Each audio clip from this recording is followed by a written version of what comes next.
Alam ko na saan ako makakahanap ng mga barbecue. Dito lang pala sa Manglaris, Isawad. Ito na yung lunch ko for today. Galing ako Amerika, tapos talagang matagal na ako nagkikrave nito. Isa daw to sa mga pinakasikat sa QC na barbecue isaw. Order po ng isaw manok, 5, Betamax, 5, chicken ass, ihaw bulaklak, pork barbecue, 5 po. Fish ball, squid ball, kikiam, chicken ball, kwek-kwek. Tagli-5 din na order.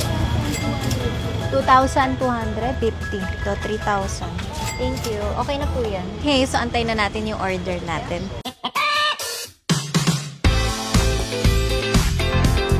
Thank you. Let's eat! So, ito na yung isaw. Try natin. Dinarave ko ito mga 1 month.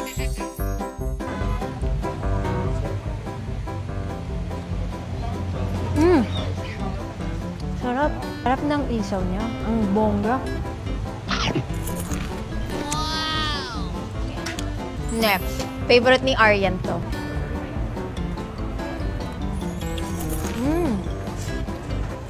Ang sarap niya, lalo na pag toasted.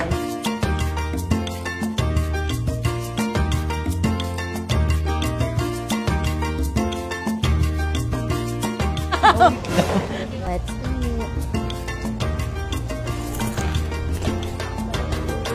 eat.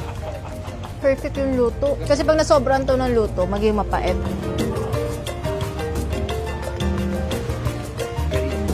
Oh, putangin, ang dami kong order. Anong next? Barbecue. Ito naman, pork barbecue.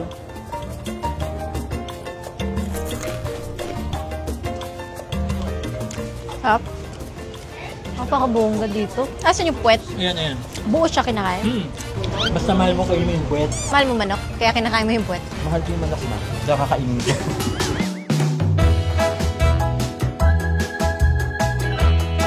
Ang sarap ng barbecue. Sa paano tingin ni Batang sa barbecue mo? Kuya, oli ka na. Gusto mo yung squid ball next.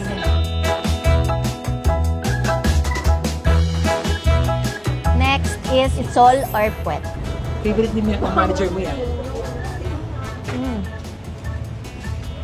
Sarap ng puwet. Kaya kapag mahal mo. Sarap. Sarap ng pagkain dito. Kikiam. Wala pa, ubos na yung suka.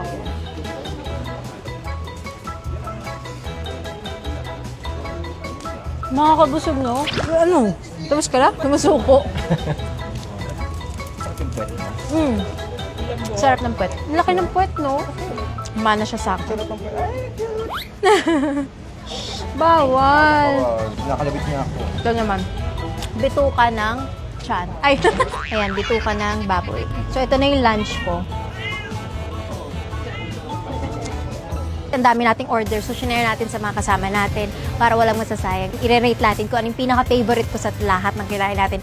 First is yung chicken isaw. Favorite ko kasi talaga yun. Pangalawa is yung Betamax. And then pangatlo is yung puwet.